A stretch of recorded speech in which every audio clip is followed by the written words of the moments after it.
देश में क्या डरा के रखा हो यार तुम लोगों ने, क्या हाल बना दिया देश का तुम लोगों ने।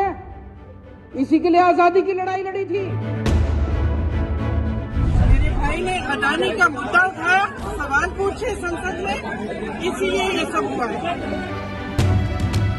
भारतीय जनता पार्टी को लोकतंत्र के कोई उसूलों का ना परवाह है ना उसका सम्मान है, और वो लोग कुछ भी अपनी बात करने के लिए कुछ भी मोड़ तोड़कर कॉन्स्टिट्यूशन की धज्जियां उड़ा सकते हैं। आज कांग्रेस के पार्टी के सबसे बड़े नेता की सदस्यता गई है, और अगर हम इसी तरह देखेंगे, अगर ऐसे मुकदमे देखेंगे तो बीजेपी वालों की तो कईयों की सदस्यता नहीं बचेगी।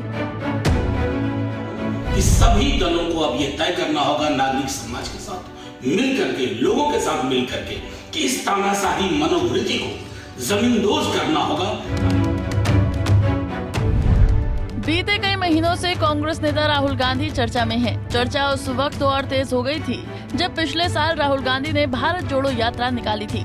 भारत जोड़ो यात्रा के बाद राहुल लंदन में दिए अपने बयान के कारण खूब सुर्खियों में रहे, लेकिन इस बार राहुल गांधी की चर्चा की वजह साल 2019 का एक बयान बना है, जिसकी वजह से उन्हें लोकसभा की सदस्यता गंवानी पड़ी।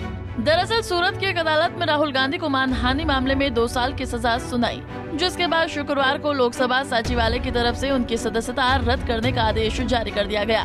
यानी राहुल गांधी अब सांसद के पूर्व सांसद हो गए। मानहानि मामले में राहुल गांधी को 2 साल की सजा और उसके बाद उनकी सदस्यता रद्द होने के बाद अचानक से पूरा विपक्ष एकजुट होता दिख रहा है। पिछले दिनों तीसरे मोर्चे के लिए सक्रियता सामने आ रही थी। अब तीसरे मोर्चे की कवायद में जुटे तमाम दलों जैसे कि बीआरएस, आप, टीएमसी, एसपी ने इस मामले में सत्तारूढ़ बीजेपी और सरकार पर जमकर हमला बोला है। तमाम विपक्षी दल कांग्रेस के साथ दिखाई दे रहे हैं। राहुल गांधी के खिलाफ कार्रवाई विपक्षी दलों को साथ लाने में एक बड़ा मोड़ साबित हो रही है। तमाम दलों को लग रहा है कि अगर एक न हुए तो एक एक करके सभी के लिए मुश्किलें बढ़ेंगी। यही वजह है कि आज विपक्ष एक साथ दिखाई दे रहा है। समाजवादी पार्टी का रुख कांग्रेसी विपक्षी धड़े को लेकर कभी हाँ तो कभी ना वाला रहा है, लेकिन राहुल गांधी की सदस्यता वाले मुद्दे पर भी कांग्रेस के साथ खुलकर दिखाई दे रही है। आज कांग्रेस के पार्टी के सबसे बड़े नेता की सदस्यता गई है, और अगर हम इसी तरह देखेंगे, अगर ऐसे मुकदमे देखेंगे तो बीजेपी वालों की तो कईयों की सदस्यता नहीं बचेगी। जो भाषा या जिस तरह के उनके स्टेटमेंट्स हैं, अगर उन पर सच्ची कार्रवाई हो जाए तो बहुत सारे भारतीय जनता पार्टी के सदस्यों की भी सदस्यता चली जाएगी। वहीं अक्सर कांग्रेस के खिलाफ बोलने वाले दिल्ली के सीएम अरविंद केजरीवाल ने भी इसे हैरानी वाला कदम बताया। उन्होंने बीजेपी पर निशाना साधते हुए कहा कि राहुल गांधी की संसद सदस्यता समाप्त कर दी इन लोगों ने। डरते हो आप लोग, तो बहुत डरते हो। पूरे देश में क्या डरा के रखा हो यार तुम लोगों ने, क्या हाल बना दिया देश का तुम लोगों ने। इसी के लिए आजादी की लड़ाई लड़ी थी, और अभी राहुल गांधी की सदस्यता तुम लोगों ने समाप्त कर दी। राहुल गांधी की सदस्यता समाप्त कर दी इन लोगों ने। डरते हो यार तुम लोग, तो बहुत डरपोक निकले। वहीं राहुल गांधी के समर्थन में आरजेडी भी खुलकर सामने दिखाई दे रही है। आरजेडी प्रवक्ता मनोज झा ने भाजपा पर निशाना साधते हुए विपक्ष को एक साथ आने को कहा। देखिए, ये शर्मनाक है, दुर्भाग्यपूर्ण है, और मैं समझता हूं संसदीय लोकतंत्र के इतिहास में इससे बड़ा काला धब्बा कुछ।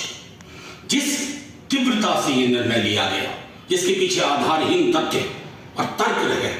कल ही तेजस्वी जी ने, डिप्टी सीएम हमारे दल के, उन्होंने कहा था कि विपक्ष के दलों को अब ये सोच लेना है कि लड़ाई का तरीका क्या होना चाहिए। और आज देखिए, जो राहुल जी ने कैम्ब्रिज में कहा डेमोक्रेसी के पर संकट के बाद, आपने तस्दीक कर दी। आपके मनसा वाचा कर्मणा में डेमोक्रेसी के लिए कोई रिस्पेक्ट नहीं है। और मैं समझता हूं कि सभी दलों को अब यह तय करना होगा नागरिक समाज के साथ मिल करके, लोगों के साथ मिल करके, कि इस तानाशाही मनोवृत्ति को जमींदोज करना होगा। वहीं महाराष्ट्र से शिवसेना भी राहुल गांधी के साथ नजर आ रही है। उद्धव गुट वाली शिवसेना नेता प्रियंका चतुर्वेदी ने बीजेपी पर निशाना साधा और कहा कि वो लोग कुछ भी हासिल करने के लिए कॉन्स्टिट्यूशन की धज्जियां उड़ा सकते हैं। भारतीय जनता पार्टी को लोकतंत्र के कोई उसूलों का ना परवाह है ना उसका सम्मान है, और वो लोग कुछ भी अपनी बात करने के लिए कुछ भी मोड़ तोड़कर कॉन्स्टिट्यूशन की धज्जियां उड़ा सकते हैं। आज तक देश के इतिहास में नहीं हुआ है कि डेफेमेशन नोटिस पे, डेफेमेशन केस में 2 साल की सजा सुना दी जाए। तो एक तो पहले जिस तरीके से सजा सुनाई गई उस पर स्टे नहीं लाया गया, हायर कोर्ट पे अप्रोच करने का समय है, उससे पहले ही आपने डिस्क्वालिफिकेशन कर दिया, ये बहुत ही शर्मनाक है। बहरहाल राहुल गांधी की सदस्यता रद्द होते ही कांग्रेस ने दो टूक कह दिया कि वो लड़ाई को कानूनी और सियासी दोनों ही तरफ से लड़ेगी। तो वहीं कांग्रेस ने एक बड़े आंदोलन का संकेत भी दिया है। Bureau report, Punjab Kesari TV. हमसे जुड़े रहने के लिए हमारे YouTube चैनल को सब्सक्राइब करें और नई वीडियो की नोटिफिकेशन के लिए बेल आइकॉन को दबाएं।